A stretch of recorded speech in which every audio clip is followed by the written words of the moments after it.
بقالي مدة ما عملتش فيديوهات أوضح فيها سواء للعميل أو للبروكر الجديد اللي داخل الشغلانة بتاعتنا. كان آخر فيديوهات أعتقد كانت من 2.5 سنين عن منطقة الداون تاون والأبراج والعميل يشتري إيه النهاردة. فاعتبروا إن الفيديو ده أبديت 2025 لأن العاصمة اتغيرت بشكل كبير قوي في خلال آخر سنتين. عندنا شركات احترمت العميل وبنت وشغالة إنشاءات أو سلمت، وعندنا شركات للأسف الشديد لا بنت ولا سلمت وفتحوا على نفسهم أكتر من مشروع، وصلوا ل6-7 مشاريع، وللأسف الشديد متأخرين جدا في الإنشاءات. دورك إنك تشرح الشركات دي باسمها للعميل وتحذروا منها. ودايما الشركات اللي فعلا بتحترم العملاء دورك إنك تظهرها في السوق، ده دورك.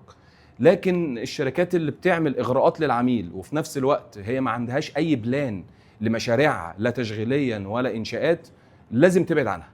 وعارف إن في شركات يعني كتير جدا منهم بيدوا كوميشن وعمولات عالية.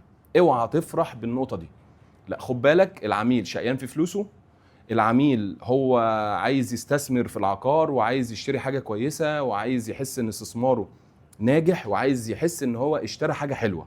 فده دورك انك تساعده في النقطة دي. العاصمة الإدارية في 2019 و2020 لما جينا اشتغلنا فيها في الأول كان العميل متخوف جدا منها جدا، يقول لك منطقة جديدة، منطقة صحراء لسه ما فيش فيها أي حاجة واضحة خالص. في عميل خد المخاطرة والريسك واشترى في شركة كويسة، العميل ده كسب مكاسب كبيرة جدا. وفي عميل تاني خاف انه يشتري.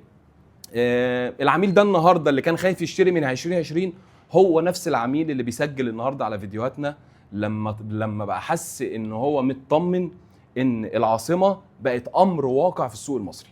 لازم العميل اللي بيشتري في العاصمه يبقى عارف ان في شركات هيكسب فيها وفي شركات هيخسر كل فلوسه فيها. قول الكلام بوضوح للعميل. لا يعني حتى لو العميل حس ان هو خايف قلقان، دورك انك تطمن العميل بالشركات المحترمه اللي شغاله انشاءات وبتبني.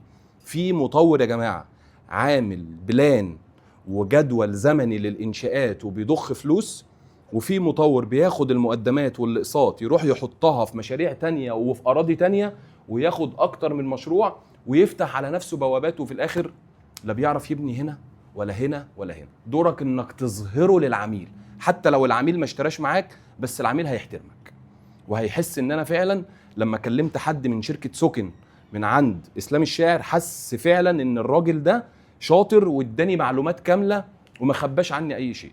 العاصمة عندي اكتر من منطقة، يا اما المولات او الابراج اللي موجودة على محور بن زايد الشمالي، او المشاريع اللي موجودة في الحي المالي، او المشاريع اللي موجوده في منطقه الداون تاون سواء في الابراج السياحيه او ما هو خلف الابراج او في الام 123 او في الحي الاداري. في فرق كبير جدا ما بين المناطق ديت. هبتديهم الاول بالمقارنه ما بين الحي المالي الاكثر طلبا والابراج السياحيه الاكثر طلبا. الاتنين دول اكتر منطقتين العميل نفسه يشتري فيهم، بس هيشتري عند مين؟ هي دي النقطه بقى. خلاص انا معجب بالحي المالي وشايف انشاءات وشايف ان الدولة عملت مجهود كبير قوي والوزارات شغالة من هناك والبنوك ابتدت ان هي تشتغل. على اخر 2025 هتبقى كل البنوك شغالة بشكل كبير وبكامل القوة بتاعتها في الحي المالي. طب العميل النهاردة في الحي المالي عايز مكتب اداري، حلو قوي. طيب هل حضرتك عارف ان متوسط سعر المتر في الحي المالي احنا بنتكلم في متوسط سعر من 120 ل 170 ألف؟ هتلاقي في شركات ممكن تعمل إيجار إلزامي وعوائد في الحي المالي، هتلاقي الشركات دي بتبيع ب 280 ألف. أصبح إن المطور بيرفع السعر على العميل بزيادة عن سعر السوق للمتر داخل منطقة الحي المالي عشان يديله الإيجار من فلوس العميل. فلازم حضرتك تعرفوا النقطة دي. طيب هتلاقي في شركات بتسلم متشطب 100%، يعني بيسلموا زي هنا كده بيسلموا بالتكييفات والسيستم فاير. هتلاقي في شركات بتسلم متشطب 50%، هتلاقي في شركات بتشطب فليكسي اللي هو بيبقى 75%. دورك برضو انك تشرح الفرق ما بين ده وده. هتلاقي في شركات بتبني، هتلاقي في شركات ما بتبنيش، ما تبيعش للعميل الا في الشركات يا اما عنده سابقه اعمال. وشفنا زي مثلا دومينار عندها مشروع خلاص هي شغاله فيه اعمال بتاعته الخاصه بالتشطيب الفينش النهائي، فبيبتدي المطور ده يديني احساس بالايه يعني بالامان. هنلاقي عندك مداد شغال انشاءات في بتاع ده سيكتور 1 و 2 و 3، فهتلاقي في عندك شركات، هتلاقي عندك البطل للعميل اللي عايز استلام قريب، مشروع مبني، مشروع خلصان. هتلاقي عندك باراجون، هتلاقي عندك افالون، هتلاقي عندك اكتر من شركه. دورك انك تشرح للعميل الفرق ما بين الشركات اللي في الحي المالي. هتلاقي في شركات ما عندهاش سابقه اعمال، عامله نظام سداد على 10 سنين، بس في تخوف ان هم ما عندهمش سابقه اعمال. طب المطبخ اللي جوه المطور اللي العميل مش شايفه او العميل مش سامع عنه، دورك انك تشرحه له، وانا هقوله لك. اللي هي في المشاكل اللي بتبقى داخل الشركات العميل ما يعرفش عنها حاجه، لا دورك ان احنا نعرف ايه المشاكل اللي جوه شركات التطوير عشان ننقلها للعميل. طيب الحي المالي كله على بعضه، الشركات النهارده اللي الواحد مطمن لها هم 6-7 شركات بالكتير اللي يقدر العميل يكسب منها وهيستلم بكواليتي عالي. اعتقد ان انتوا عارفين الشركات ديت، وفي طبعا شركات لا يعني ربنا يسترها على اللي اشتروا فيهم. وفي نقطة برضو مهمة غير نقطة الإنشاءات، نقطة التشغيل. نقطة التشغيل يعني احنا في مول على شارع ال90، انتوا شايفين التشغيل فيه عامل ازاي؟ لا في مشاكل بتبقى موجودة في الكهرباء ولا في أي حاجة خاصة بقى بالمية، بأنظمة التكييف، بالأسانسيرات، بالسكيورتي. ده منظومة التشغيل. زود عليها ان المحلات بتبقى متأجرة لبراندات، زود عليها ان المكاتب نسبة الإشغال في المول اللي احنا فيه واصلة ل90%. فدي نقطة التشغيل اللي لازم حضرتك تبقى عارف، هل المطور ده فعلا هيشغل ولا المطور عايز ياخد فلوس وإقساط وخلاص. نقطة المساحات التشغيلية، ما ينفعش اجيب للعميل مكتب 20 متر و25 متر واقول له مكتبك هيشتغل. لا مش هيشتغل عشان نكون واضحين. طب امتى بقى يشتغل؟ لو المطور قال له حضرتك مش هتشغل المكتب ده، احنا اللي ملزمين بتشغيله، وهتمضي على محضر الضم بان المكتب ده هيتفتح على المكاتب اللي جنبه، وده اجباري. في الحالة دي بيع المكتب ده، لان يعني اقل شركة النهاردة عشان تيجي وتأجر هتاخد مكتب 50 متر، انما بعد ما اخصم نسبة التحميل ال20 متر او ال25 او ال30 هيتبقى ايه؟ فدي مش مساحة تشغيلية، دي مساحة العميل المطور بيبيعها عشان خاطر يلم فلوس من العملاء اللي في الميديم تيكت، اللي هو بيدور على حاجة ب3 مليون ب3 مليون ونص. وصلت؟ طيب بالنسبة للأبراج، منطقة الأبراج هي المنطقة المنافسة للحي المالي قوي.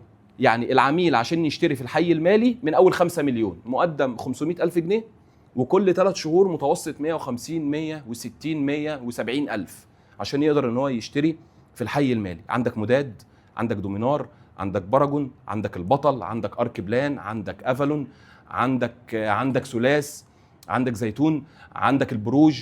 يعني هتلاقي عندك شركات كتير. انت تقدر تبقى عارف المطور بيديني يونت مميزة بفيو، بسعر، بنظام سداد، بمساحة، بتشطيب ولا مش تشطيب، عقدهم عامل ازاي. لازم حضرتك تبقى عارف دي. يعني العميل اللي هيسجل عندنا على الحي المالي لازم حضرتك تديله برزنتيشن كاملة مكملة عن الحي المالي. ما تسيبش معلومة لبروكر من شركة تانية منافسة لينا انه يديها له، تديله معلومة الصح حتى لو مش هيشتري. طيب يبقى كده العميل يقدر في الحي المالي يشتري من اول 5 مليون. طب بالنسبة للأبراج بقى، ما ينفعش العميل ميزانيته يبقى 10 مليون واكتفي بشرح الحي المالي، لا، لأن في فرق كبير ما بين الحي المالي والأبراج. الأبراج ده كونسبت جديدة في مصر. هل كل الشركات اللي عاملة تاورز هتبني وهتسلم في الميعاد وهتعمل كواليتي عالي؟ بالتأكيد لا، استحالة. وآخر سنتين 2022 و23 و24 هم الدليل على الكلام اللي احنا بنقوله. هتلاقي في شركات مشيت في الانشاءات بشكل حلو قوي، وهتلاقي في شركات للاسف الشديد يعني هم يوم ما عملوا في الارض بتاعتهم عملوا حفر. فدي كارثه. طيب لما اروح عند منطقه الام يو 7 قدام البرج الايقوني هلاقي عندي انفينيتي. ده من المشاريع اللي النهارده واخد جوائز عالميه، ومشروع انشاءاته بشكل كبير جدا، والمهندس اسعد سلامه عامل فيه مجهود جبار، وده في وش البرج الايقوني على طول. بس ده عايز مستثمر قوي، ده عايز مستثمر بيتكلم من اول 20 و25 مليون، والمستثمر اول ما يتشرح له مشروع انفينيتي هو على طول هيشتري. اهو ده انفينيتي قصاد البرج الايقوني، بس ده بيخاطب مستثمرين عايزين يشتروا بارقام كبيره. اول ما هيعرف ده بتفاصيله بانشاءاته باللي المهندس اسعد سلامه عامله فيه بالجوائز اللي حصل عليها مش هيشتري غير فيه. يبقى ده كده اول واحد عندنا. هنلاقي عندنا المشروع اللي جنبه 60 ايكونيك تاور، شغالين انشاءات، اعتقد عدوا الدور العاشر، مازال لسه في بعض الوحدات، بنتكلم يعني الكوميرشال عنده من اول 15 مليون، الاداري عنده ممكن نلاقي بعض الوحدات من اول 17 و18 مليون، بس مش هيبقى عنده اداري بيبص وجه على البرج الايقوني لان معظمهم اتباعوا.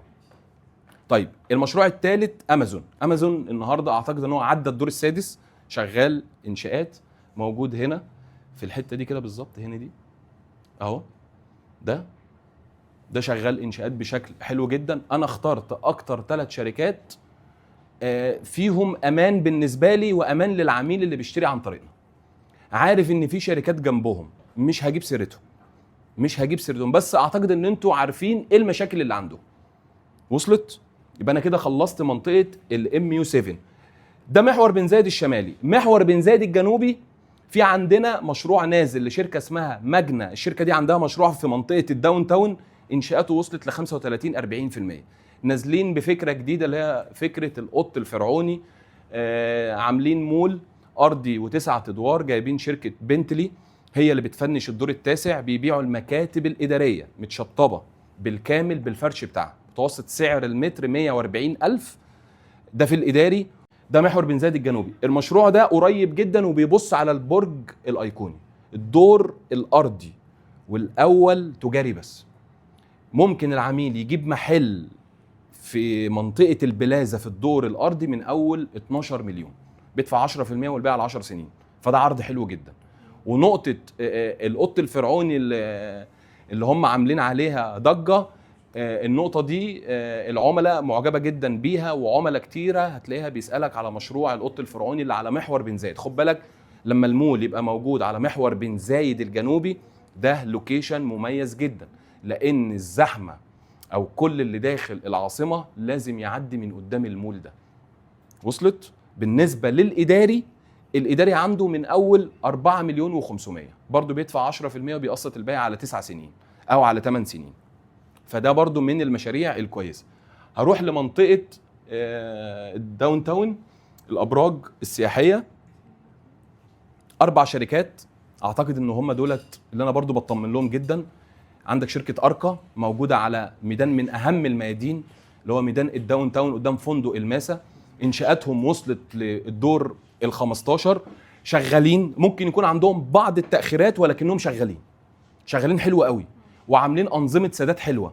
يعني عنده أكتر من نظام 6 سنين و7 سنين و8 سنين وبتوصل لحد 10 سنين، وكل ما العميل ما بيقلل عدد السنين كل ما بياخد خصم. يقدر العميل يجيب مكتب إداري عندهم في متوسط سعر 6,5 مليون بيبتدي. بالنسبة للتجاري عندهم بنتكلم في متوسط سعر 17 18، وبرضه يقدر يقسطهم على 10 سنين. واللوكيشن بتاع أركا الحتة دي بالظبط دي من أهم الميادين اللي في العاصمة، ولما العميل هينزل ويشوف انشاءات اعتقد ان هو هيطمن بشكل كبير. عندي اوبسيديار لشركه دبي عنده انشاءات، بيطرح التاور الثالث، كان باع ال2 تاور، الثالث اللي في المشروع بيطرحه مشروع اوبسيديار، نازل بسعر متر 170,000. السعر ده مش موجود عندي في شريط الابراج السياحيه في الداون تاون، عندي الشركات المحترمه اللي بتبني.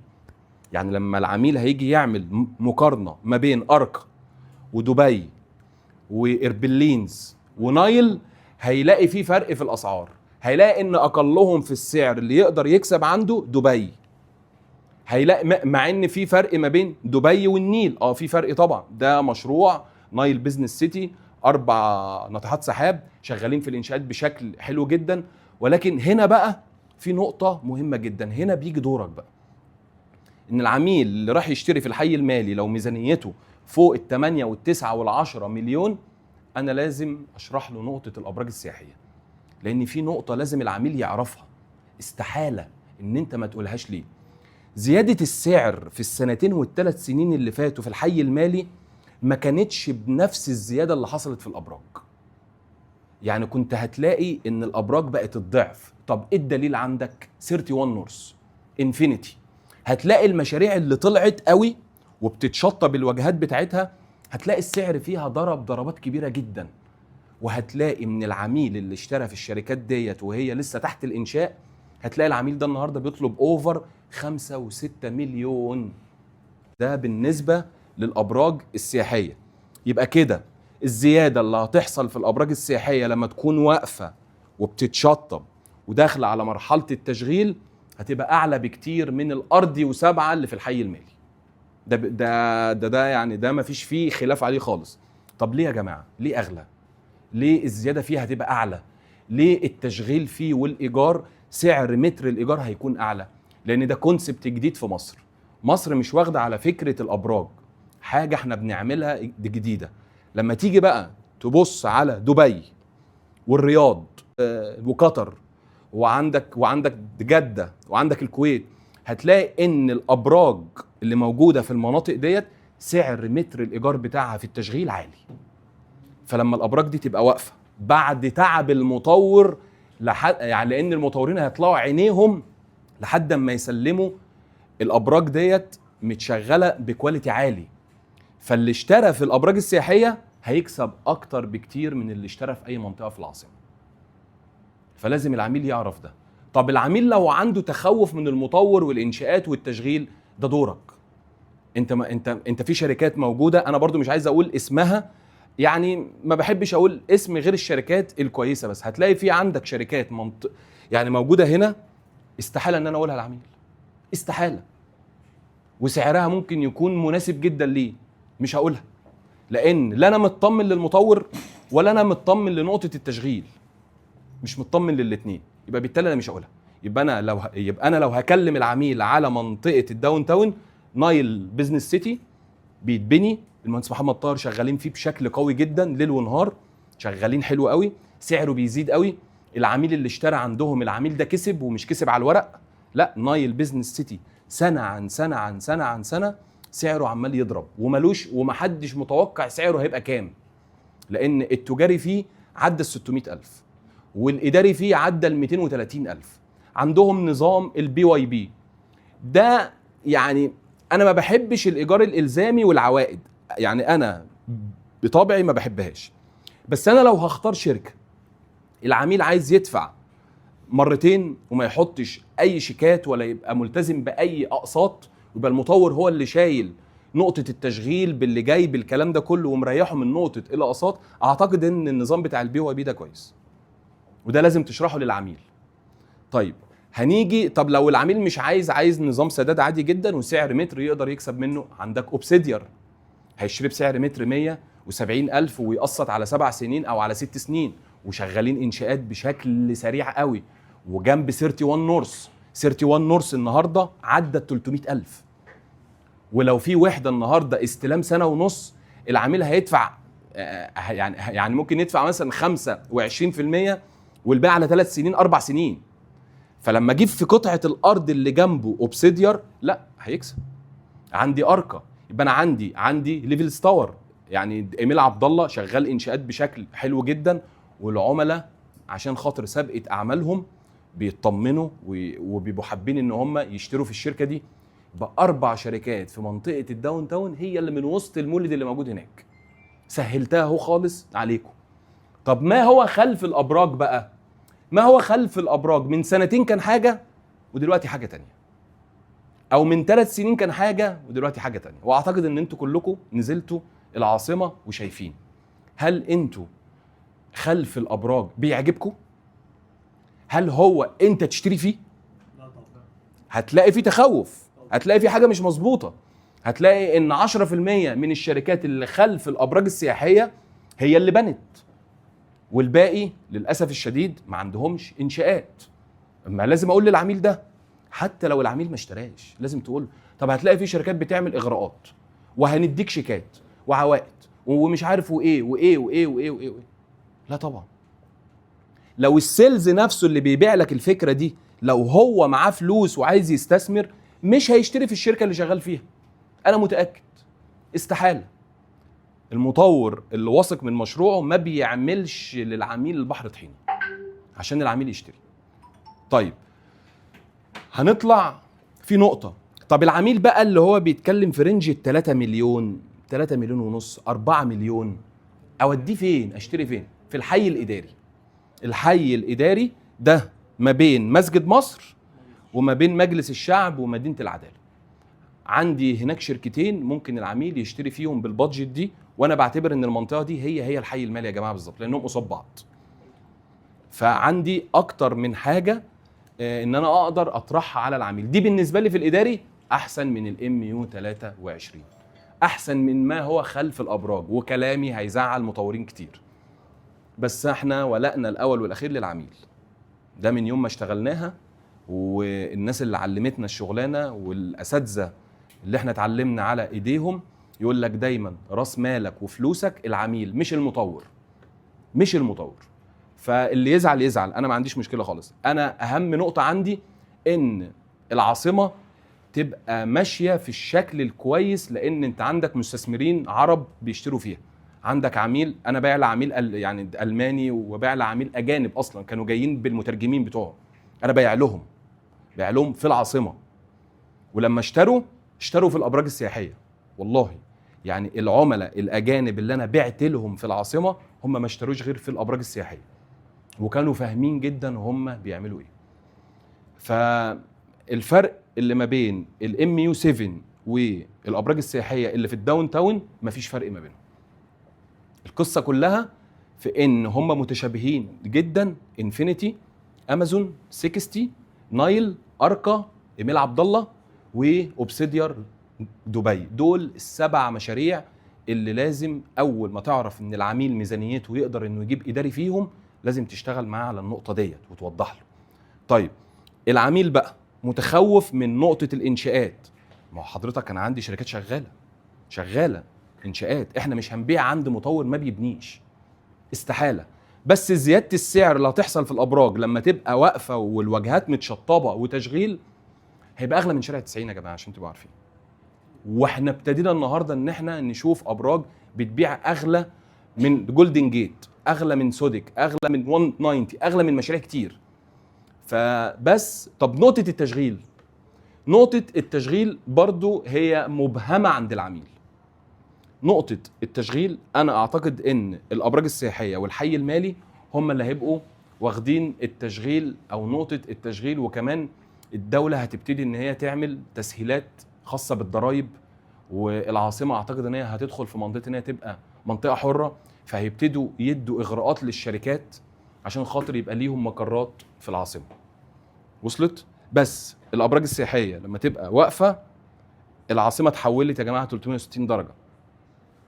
العميل اللي كان معاه فلوس وكان متخوف هيندم ان هو ما خدش المخاطره المدروسه، لان في مخاطره مدروسه وفي مخاطره مش مدروسه. لا احنا دايما بناخد بالاسباب. انشاءات، مين المطور شغال، عمل اللي بناه في قد ايه، متاخر ولا مش متاخر، مين الشركات اللي ماسكه بقى انشاءات المشروع، مين الشركات اللي هتدير، مين شركات الصيانه، اللي هو من الاخر اللي جوه المطبخ مسعر صح ولا غلط، عامل نظام سداد صح عشان يعرف يبني، ولا عاملها كده اي حاجه في اي حاجه عشان يلم عملاء من السوق ويعمل كاش فلو ليه وخلاص. في شركات هتلاقيها في العاصمه عندها قطعه ارض واثنين وثلاثه، وراحوا اشتروا في التجمع او في زايد قطعه ارض واثنين وثلاثه، تبص على انشاءاته وحشه. بص لازم تقول اسمه. نقطة الإيجار الإلزامي والتفويض اللي بالإيجار لازم تشرحها، ما تخافش. حتى لو السوق كله بيتكلم على ده وانت ضد ده لمصلحة العميل، قول له هيشتري معاك، والله هيصدقك. لأن لما هيجي يتأكد من كلامك هيلاقي إن الكلام بتاعك صح. الحداية ما بتحدفش كتاكيت.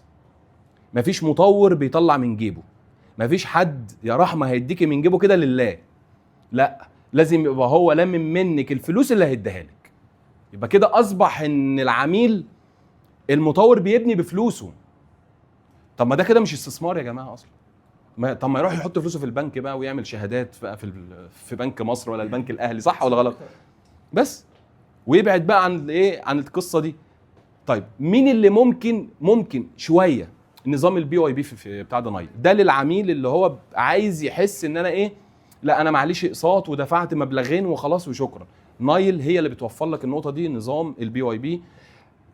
العوائد اللي هياخدها او الشيكات اللي هياخدها هي بالنسبه لي خصم، لان انا مش معترف بنقطه العوائد دي خالص. هو خصم بينزل من سعر الوحده 40%، بس يعني لو الوحده ديت ب 10 مليون هتقف عليه ب 6 مليون، ده لو دفع 50% مره واحده. طب لو دفع 25 و25 بعد سنتين ال 40% بتقل، بس برضو مش مطالب باقساط، مش هيمضي شيكات والشركه شغاله انشاءات. طب لو نايل ما كانتش بتبني ما كنتش اقولها. طب لو نايل ما عملتش 31 نورث وبتشطبه دلوقتي ما اقدرش اقولها. فاصبح ان انا خدت بالاسباب عشان ابقى مطمن قبل ما عميلي يبقى مطمن. وصلت؟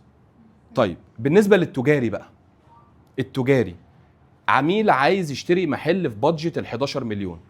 قلنا اول مشروع اللي هو بتاع مجنى القط الفرعوني اللي على محور بن زايد. طب هل في تاني؟ تقدر حضرتك تشتري مثلا في الابراج السياحيه، ممكن نجيب محل دور ارضي او اول، ممكن نجيب معانا لحد 14 و15 و16 ممكن. طيب ما هو خلف الابراج السياحيه؟ لا انا عندي تخوف كبير جدا منه، تخوف كبير قوي منه، لان مش كل محل لازم المحل ابقى عارف فين المكان بتاعه وتشغيله ومساحته. التجاري لو مفيش شروط ليه عشان يشتغل مش هيشتغل اصلا، مش هيشتغل. بس في فرص من اول 11 و12 مليون سواء في الابراج او في التنزل التسوق، بس بسعر متر ابقى انا شايف مقتنع ان هو كويس ومساحه تشغيليه. ما تجيش تقول للعميل انا هجيب لك محل 15 متر شير ومشاركه، لا. وفي برضو شركات بتبيع بانظمه الاسهم، لا دي مش عقارات يا جماعه. وفي شركات يعني من كتر الاغراءات اللي بتعملها للعميل، العميل نفسه بيبقى مصدق الكذبه. لا انت دورك ان انت تقول، احكي واشرح ووضح. وفي شركات بتدي وحده وعليها وحده هديه، ده ايه ده؟ لا عمر العقار ما كان كده. المطور لو وصل للمرحله دي اعرف ان المطور ده بص غرقان في المشاكل. دورك ان انت تشرح، تعامل دايما ان انت كونسلتنت، يعني اقل واحد فيكو خبرته من 2 ل3 سنين بس. واتمنى ان انتوا ان شاء الله تبقوا دايما كده ايه، ابديت باستمرار، بس ابديت بالشركات اللي العميل هيبقى واثق فينا لما نرشح له الشركات دي. في فرق ما بين الحي المالي والابراج، لازم العميل يعرفه. لازم. وهعمل فيديو تاني للسكني في المستثمرين وفي الار 7 وفي الار 8 برضه هوضح الابديت الجديد. ايه الجديد النهارده؟ لان برضه كانت اخر فيديوهات انا شرحتها عن السكني كانت من 2 و3 فهنشوف النهارده مين اللي عنده انشاءات، مين اللي سلم المرحله الاولى والثانيه والثالثه، مين اللي عمل يعني كومباوندات محترمه، ومين اللي متاخر، ومين اللي ما بناش، ومين اللي خد من العملاء الفلوس الخاصه بالمرافق واترفع عليه قواضي كتير. كل ده هنقوله، بس مش هقول اسامي شركات. بس وانت بتكلم العميل لازم تقول اسم الشركه، قولها. لازم المطور اللي هيحترم العميل هنشيله على راسنا. المطور اللي مش هيحترم العملاء وهيخلي شكل السوق العقاري في العاصمه مش كويس هيتفضح. عشان يبقى اي مطور داخل يبني ويعمل مشروع يبقى عارف ان في ناس بتقيمه. شركات التسويق هي الابر هاند يا جماعه، هي اللي بتبيع العقارات في مصر. يعني حضرتك اقوى من المطور، انت اللي بتبيع المشروع، انت اللي بتقيم، انت اللي بتشرح، انت اللي العميل بيجي لك انت. وصلت؟ عشان كده حدد الشركات اللي انا قلتها لكم واللي برضو هبلغكم بيها باستمرار، بحيث ان انتوا كل العملاء اللي معاكم تبلغوهم بالشركات دي. احتجتني ان انا ادخل زوم ميتنج معاك او اعمل ميتنج مع اي عميل معاك عشان اشرح له واوضح له، مفيش اي مشكله خالص، انا موجود معاكم طول الوقت يعني. وحتى انا بعتبر نفسي سيلز، عشان برضو انتوا تبقوا عارفين مهما الواحد ياخد خبره من الشغلانه او يقدم او يبقى عنده فرع واثنين وثلاثه، مفيش مشكله خالص، انا زي ما انا سيلز زي ما انا، لان احنا بنحب يعني الشغلانه ديت وبنحب نديها بقلبنا. وبدل ما كان عندنا قاعده عملاء 1000، الحمد لله النهارده قاعده العملاء في سكن وصلت ل 4000 عميل، فده ما اتعملش من فراغ. عشان كده احنا بنحافظ على العملاء دي. لازم تبقى انت فاهم العاصمه بتتحرك ازاي، وما تبيعش في العاصمه غير الشركات اللي انت تشتري فيها.